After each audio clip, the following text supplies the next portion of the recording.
existe um fenômeno universal que assombra a vida de praticamente qualquer pessoa que trabalha em equipe hoje em dia. Com certeza. Seja num escritório com aquele ar-condicionado gelado ou no balcão de uma loja super movimentada, né? Exatamente.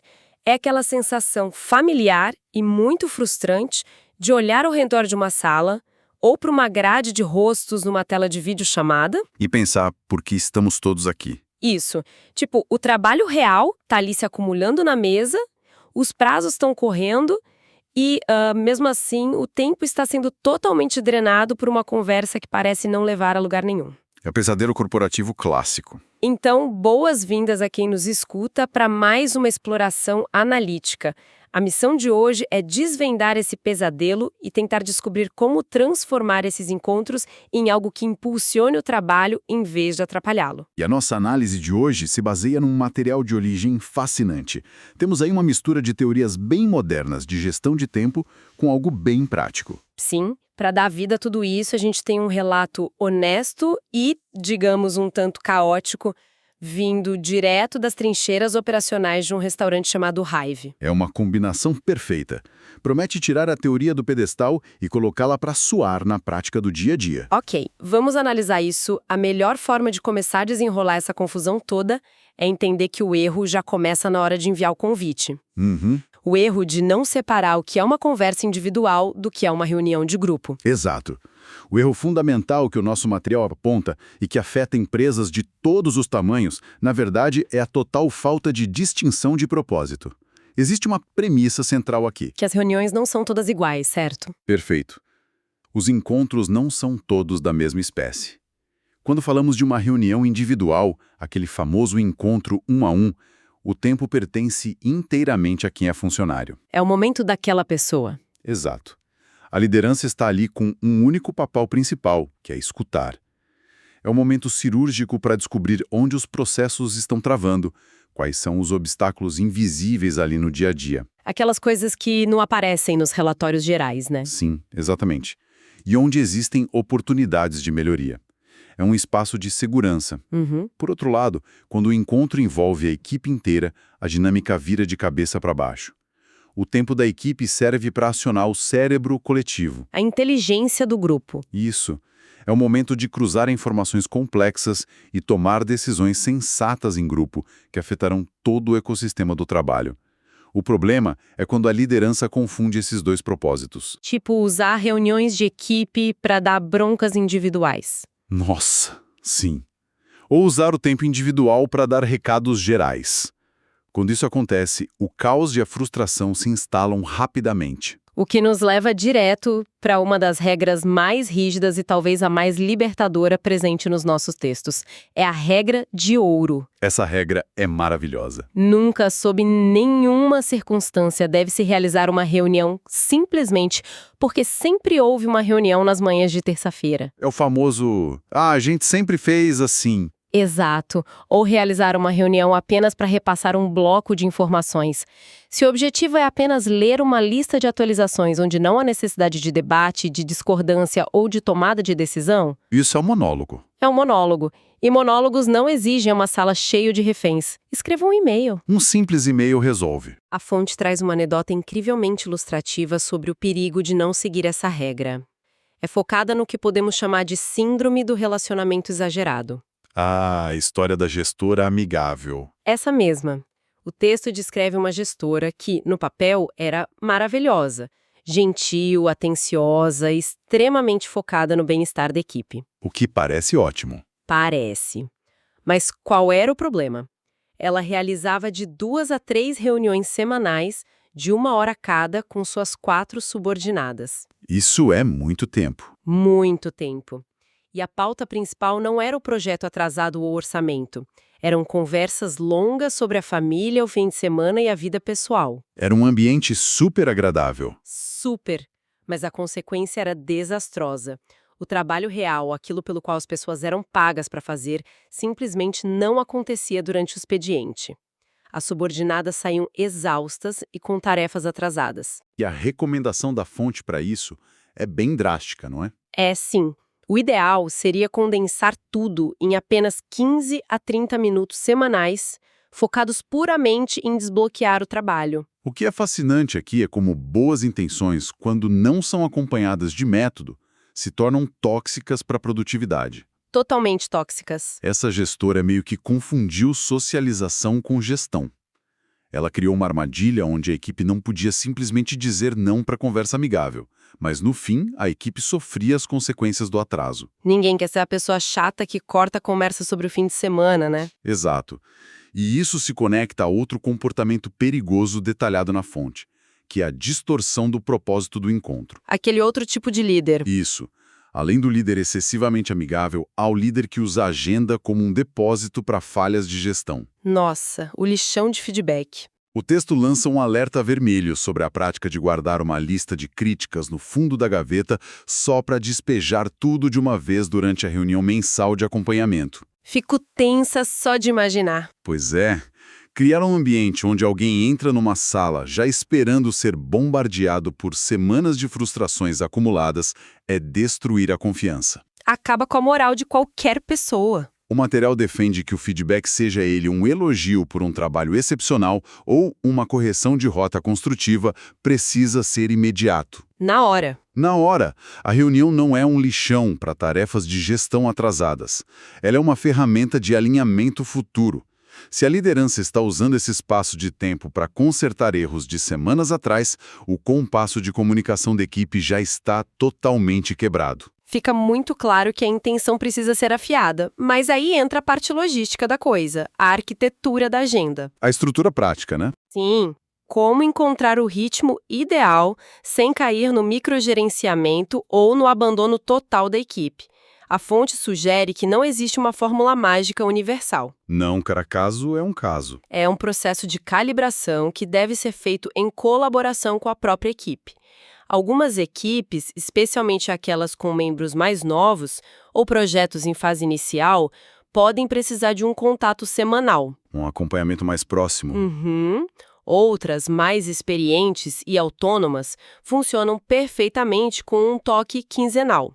O tempo também é uma variável crucial. 20 minutos focados valem muito mais que 60 minutos arrastados. Com certeza. E há também a menção honrosa às reuniões em pé, os famosos stand-ups. Ah, os stand-ups são ótimos. Fisicamente, eles desencorajam discursos longos e forçam a brevidade.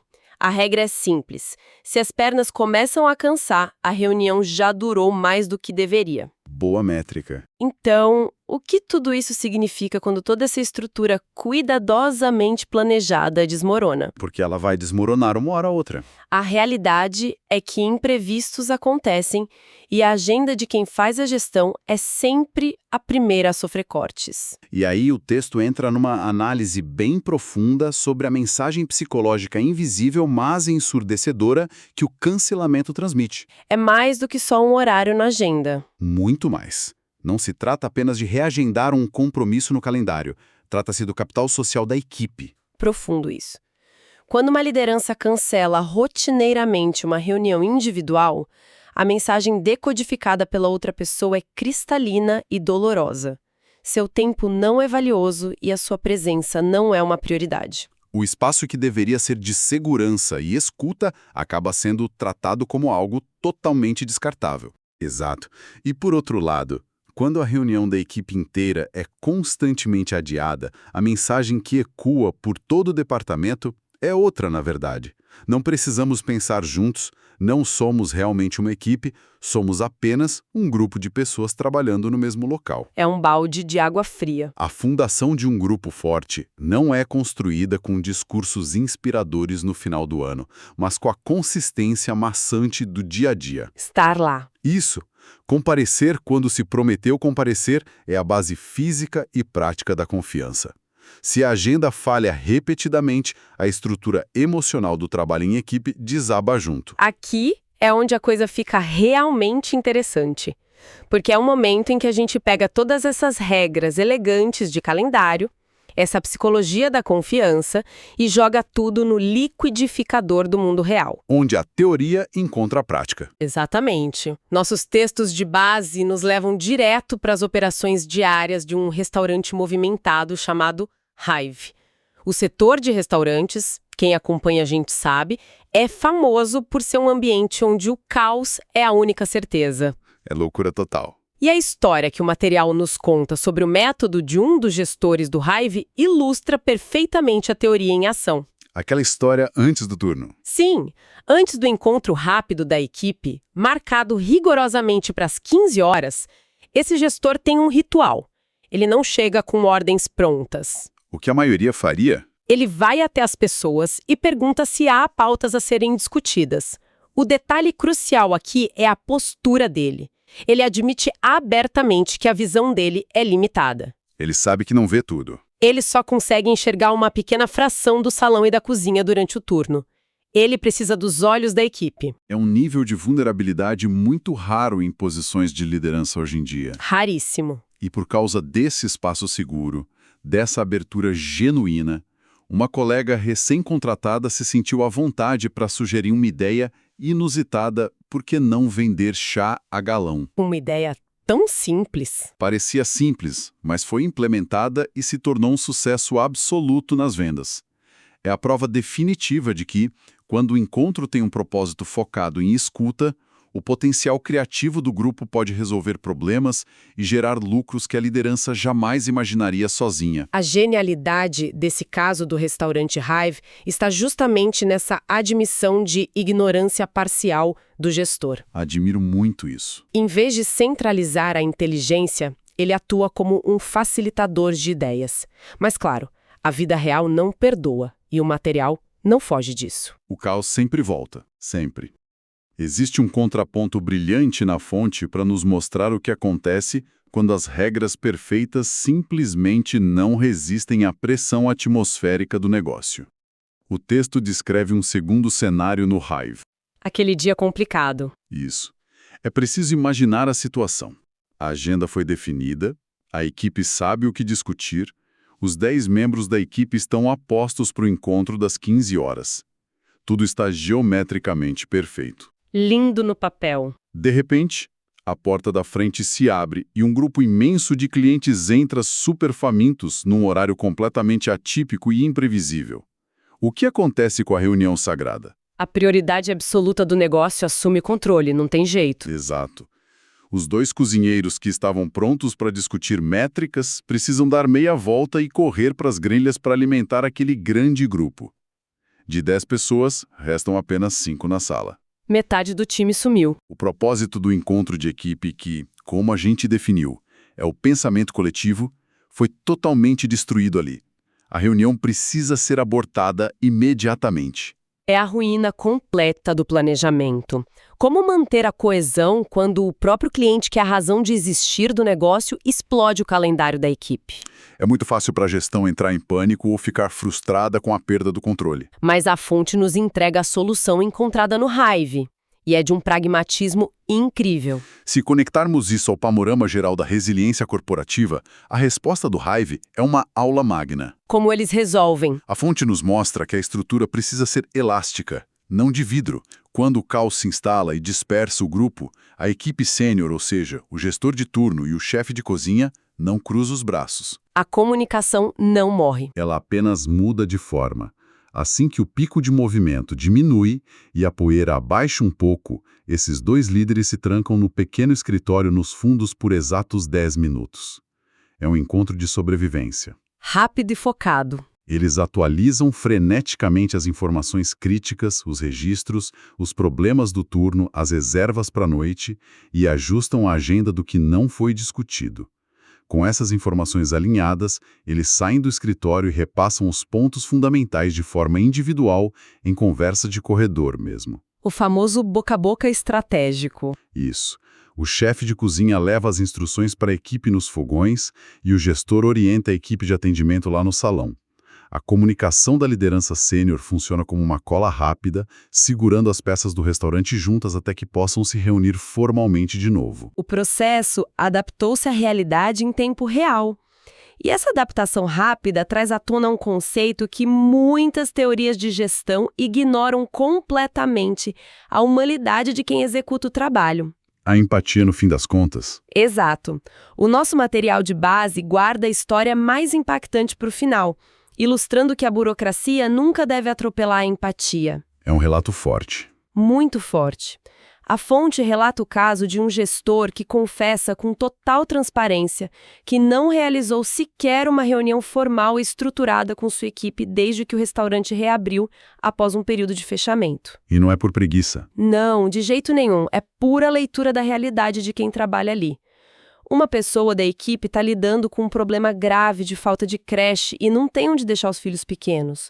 Outra pessoa está numa jornada exaustiva, trabalhando 7 dias por semana para fechar as contas. Uma carga altíssima. O gestor entende que obrigar essas pessoas a ficarem 1 hora a mais no estabelecimento para preencher um requisito burocrático de reunião de alinhamento seria uma crueldade. Desumano. Quando o turno acaba, é o único momento que essas pessoas têm para ir para casa e tentar viver um pouco. Forçar a barra em nome do calendário corporativo seria destruir a moral do time completamente. Isso levanta uma questão importante sobre a própria métrica do sucesso gerencial. Como a gente mede o sucesso? O material nos convida a questionar isso. O sucesso é um calendário perfeitamente colorido e cumprido ou é uma equipe informada e engajada? A conclusão do autor é taxativa. Qual é? Não se deve forçar uma estrutura se o custo humano for alto demais e o benefício quase invisível. Se marcar 1 hora na agenda gera estresse em vez de alívio, a ferramenta quebrou. Perdeu sentido. A essência do trabalho em equipe precisa de eficiência e benefício claro para quem participa. Às vezes, o método mais eficaz de gestão é simplesmente ter 10 minutos de conversa genuína nos fundos da cozinha enquanto se corta legumes. Ou uma troca rápida de palavras perto da porta de saída, né? Exatamente. A forma muda, mas o fundo permanece. O objetivo final de qualquer comunicação interna não é preencher formulários de avaliação de RH, mas sim fazer com que cada membro da equipe entenda profundamente que sua presença é uma parte integral e insubstituível do negócio. Que a pessoa importa. Sem quem limpa o chão ou sem quem fica na chapa quente, é impossível administrar um restaurante. Sentir-se parte vital da engrenagem é o que retém o talento de verdade, não reuniões em salas fechadas. É uma jornada fantástica que nossos materiais proporcionaram hoje. Muito rica. Começamos aprendendo a fugir daquela armadilha da liderança bem intencionada, mas que sufoca a produtividade falando sem parar sobre o fim de semana. A gestora amigável. Vimos que não ter o que falar é um motivo perfeitamente aceitável para devolver o tempo às pessoas. Depois, a gente navegou pelo triunfo coletivo do chá a galão. A ideia genial da funcionária nova. Onde a vulnerabilidade de admitir que não se sabe tudo abre portas para ideias que aumentam o lucro de verdade. E terminamos com a lição mais valiosa de todas. Vinda diretamente do caos do restaurante Hive, a empatia precisa ser o filtro final. Sempre. Cancelar ou adaptar um encontro para que alguém possa ir ver os filhos não é uma falha de gestão, é a gestão em seu nível mais humano e inteligente. Para qualquer pessoa que esteja ouvindo agora e já tenha sentido o peso de uma agenda mal planejada, fica claro que o verdadeiro segredo da gestão de tempo não está em criar blocos intocáveis e coloridos na tela do computador. Definitivamente não. Trata-se de garantir que, sempre que um grupo de pessoas dedica seu tempo para se encontrar, haja um propósito inegável, um respeito profundo pela realidade de cada um e espaço de sobra para que as soluções criativas possam surgir. Se não houver nada disso, um e-mail curto vai resolver o problema muito melhor. E para encerrar nossa análise com um pensamento que vá além das páginas que lemos hoje, deixe uma reflexão sobre a própria arquitetura do trabalho corporativo moderno para a nossa audiência. Vamos lá. Se o verdadeiro objetivo de juntar pessoas numa sala é puramente garantir a comunicação ágil, a conexão emocional e a rápida resolução de problemas exatamente como vimos naquele improviso brilhante no meio do caos do restaurante, até que ponto a estrutura tradicional e altamente engessada de reuniões pré-agendadas com pautas rígidas não está, na verdade, sufocando o espírito natural de equipe em vez de ajudá-lo a crescer? É um ponto excelente. Talvez as melhores decisões do mundo não precisem de uma sala de conferências para acontecerem. Fica o convite para que cada pessoa que nos acompanha hoje olhe para sua própria agenda de amanhã com um olhar muito mais crítico e, acima de tudo, libertador. Nossa, excelente reflexão. Chegamos ao fim da nossa exploração analítica de hoje. O conhecimento prático ganha vida quando o tiramos do papel e tentamos enxergar como ele se aplica ao nosso redor, seja um escritório fechado ou num balcão de atendimento corrido. Muito obrigada a toda a nossa audiência pela companhia atenta durante essa análise. Esperamos que as ideias trazidas hoje ajudem a transformar o tempo de trabalho em algo mais criativo, eficiente e, acima de tudo, mais humano. Até a próxima exploração.